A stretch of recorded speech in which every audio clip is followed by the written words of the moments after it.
Welcome back mga ka-offer. So meron tayong i-repair ngayon na Kibler active speaker. Ang model niya is KR512A. So ang dinala sa atin ni Sir Frank Marcos, ang sabi niya ayaw daw mag-select, naka-direkta na lang siya sa line in, kumbaga sa auxiliary. Sa iba yung mga pindutan hindi na napipindot, kaya yun lang ang sabi niya nasira, pero tumutunog siya. Paglalagay ka lang ng RC, tutunog yun.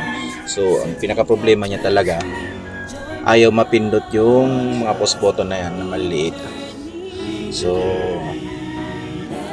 itatry pa rin natin kung yun nga talaga yung problema niya. So i-off muna natin yan. So plug in ko na.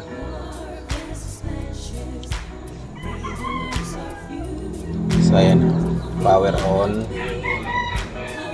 Yan, so yan lang ang sabi ni Sir, yan na input, yan na lang lagi, steady na siya sa line in.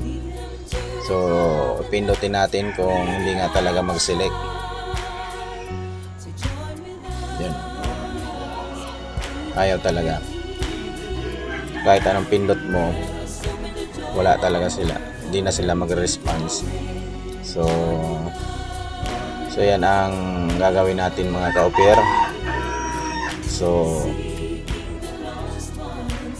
siyempre tatanggalin ko muna yan para makita natin kung ano ang naging dahilan niya. So ayan, so ito na siya. So ayan, tatanggalin ko pa yan na cover na yan, yan para makita natin kung saan banda yung mga tuck switch na yan. So yan, 5 pirasong tuck switch.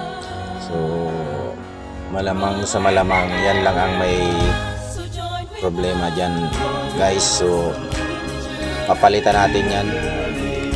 So ito na yan, napalitan na natin yan. 5 yan, bago yan, mahaba yung tuck switch niya. So ito yung luma yan. So yan lang ang problema niyan mga guys. So ibabalik ko muna para tingnan natin kung okay na talaga. So ito na siya guys, yan na siya. Yan, so ipindutin natin. Ayan, nag-ano na siya, nag-select na siya. So hanggang dito na lang po ang aking video. Be blessed. Shalom.